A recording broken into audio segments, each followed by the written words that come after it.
Realme 7 Pro এই ফোনটা review করতে গেলে আমার প্রথমেই যেটা মনে হচ্ছে যে পোকো F1 যেটা 2018 সালে বোধহয় ফোনটা বেরিয়েছিল, সেই ফোনটা এর থেকে বেটার ফোন, আজও বেটার ফোন। কিন্তু তাহলে আমরা কি Realme 7 Pro বাদ দিয়ে পোকো F1 কিনবো? না, কিনবো না। Realme 7 Pro এই ফোনটাতে Realme একটা ডাউনগ্রেডেশন করেছে বড়সড়, যেখানে দিয়েছে গরিলা গ্লাস 3 প্রোটেকশন, যেখানে আমরা এর আগে দেখেছি Redmi Note 7 Pro, কতদিন আগের ফোন, 2 বছর হতে গেল, সেই ফোনে আমরা পেয়েছিলাম গরিলা গ্লাস 5 প্রোটেকশন। তাই 2020 সালটা একটু অন্যরকম সাল। আমাদের যে কোনো ফোনের রিভিউ করার আগে এটা মাথায় রাখতে হবে, 2020 সালের যখন আমরা কোনো নতুন ফোন নেব, সেটার সাথে পুরনো ফোনের কম্পেয়ার করতে গেলে হিসাব মিলবে না।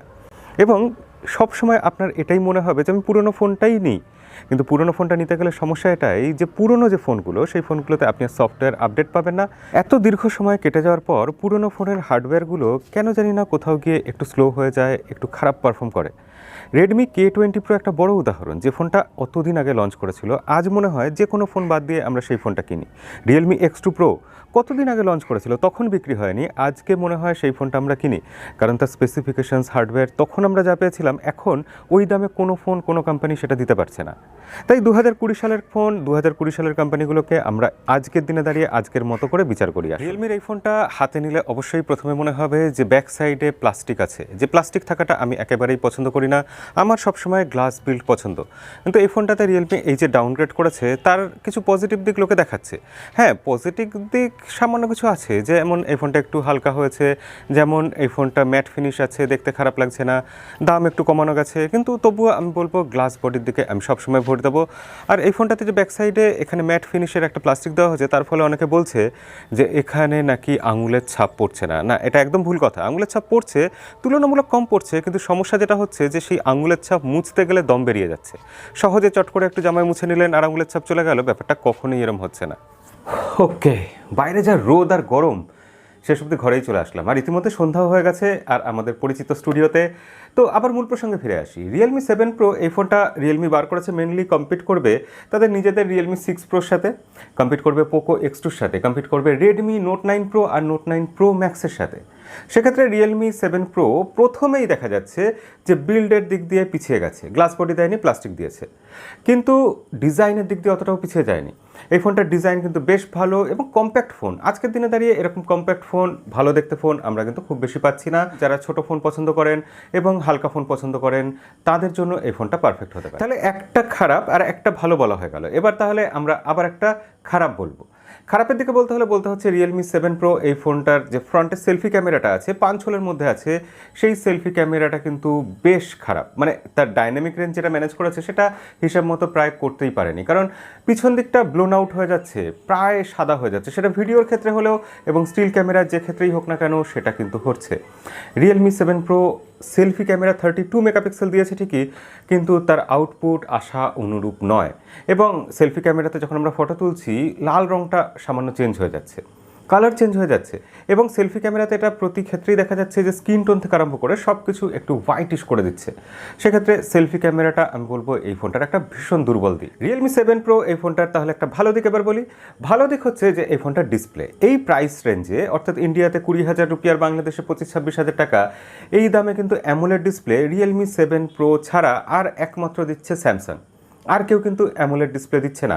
এবং রিয়েলমি এই অ্যামোলেড ডিসপ্লেটা অবশ্যই দারুণ কোয়ালিটির বার করেছে, খুব ভালো কোয়ালিটির অ্যামোলেড ডিসপ্লে এটা। এবং এই ডিসপ্লেটার আউটডোর ভিজিবিলিটিতে কোনো সমস্যা নেই, সূর্যের আলোয় নিয়ে গেলে দেখতে সমস্যা হচ্ছে না, ব্রাইটনেস বেশ ভালো।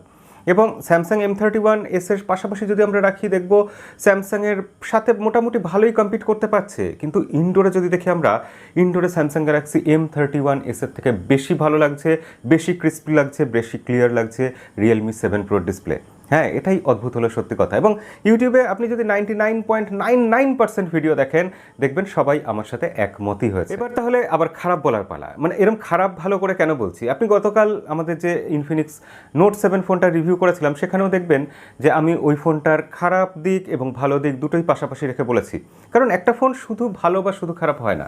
এবং রিভিউতে আমি শুধু খারাপটা বললাম, কোম্পানিকে খারাপ বললাম এবং তাতে সততা দেখালাম, এরকম করলে আপনাকে ঠকানো হয় একরকম। কারণ আমি তো রিভিউ করে চলে যাব, ফোনটা আপনি কিনবেন আপনার পয়সা খরচা করে, এবং তারপর ফোনটার সাথে আপনাকে দীর্ঘদিন কাটাতে হবে। কিন্তু যাই হোক, যে কথা বলছিলাম, রিয়েলমি 7 প্রো এই ফোনটার আরেকটা খারাপ দিক এটাই যে এই ফোনটাতে যে ডিসপ্লের নিচে ফিঙ্গারপ্রিন্ট সেন্সারটা আছে সেটা বেশ ফাস্ট, কিন্তু রিয়েলমির আগের জেনারেশনের যে কটা ফোন ছিল সেই ফোনগুলোর থেকে এখানে ফিঙ্গারপ্রিন্ট সেন্সারটা যেন সামান্য ডিলে করছে, যেটা আপনি খালি চোখে হয়তো বুঝতেই পারবেন না।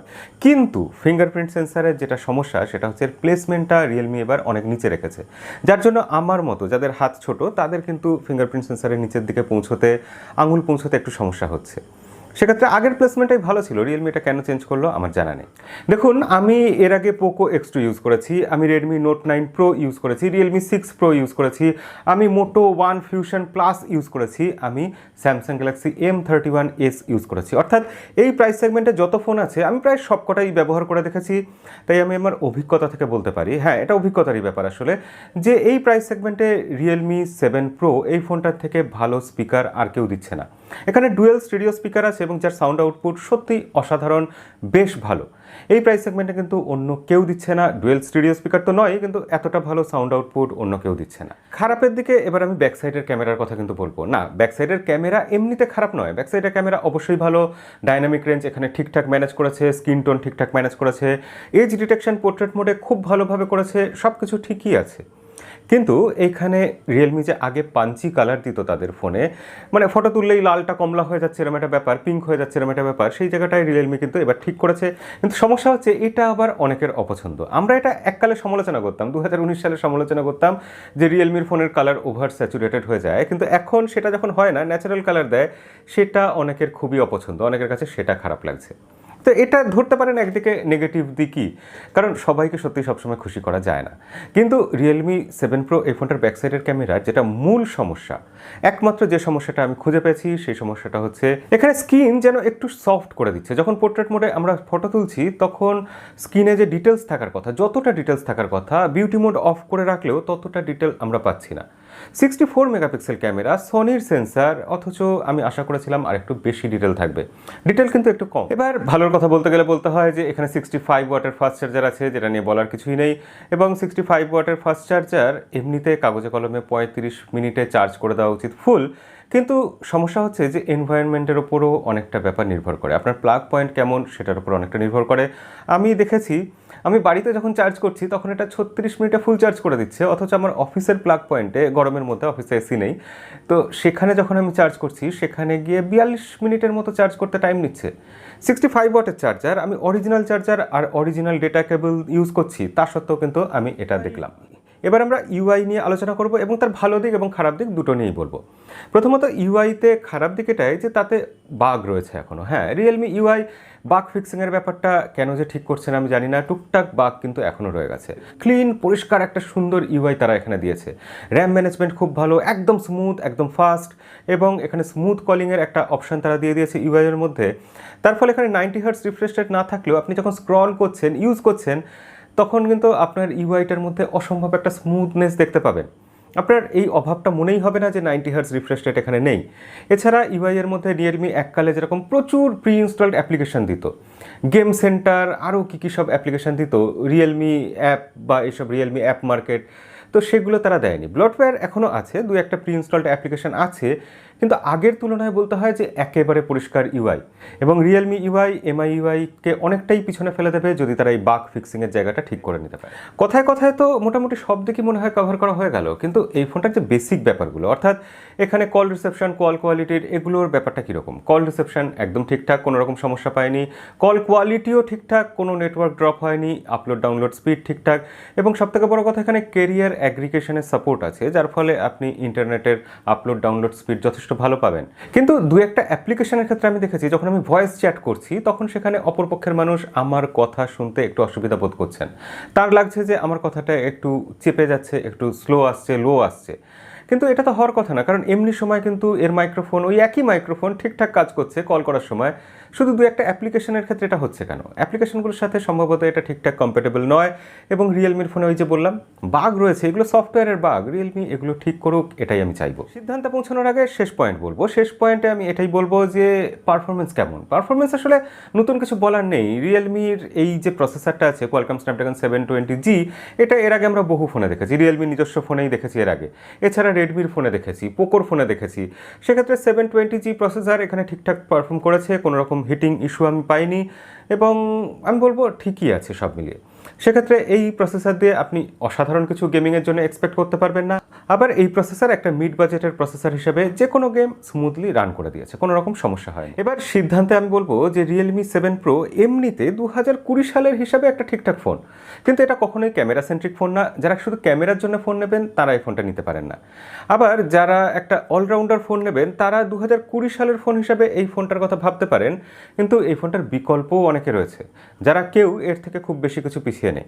কিন্তু রিয়েলমি দু একটা সেগমেন্টে, যেমন চার্জিংয়ের, ব্যাটারির ক্ষেত্রে, যেমন ডিসপ্লেতে অ্যামোলেড দিচ্ছে, এই জায়গাগুলোতে রিয়েলমি কিন্তু এগিয়ে থাকছে অন্যদের থেকে, তেমনি আবার অন্যরা কোনো একটা জায়গাতে রিয়েলমির থেকে এগিয়ে থাকছে।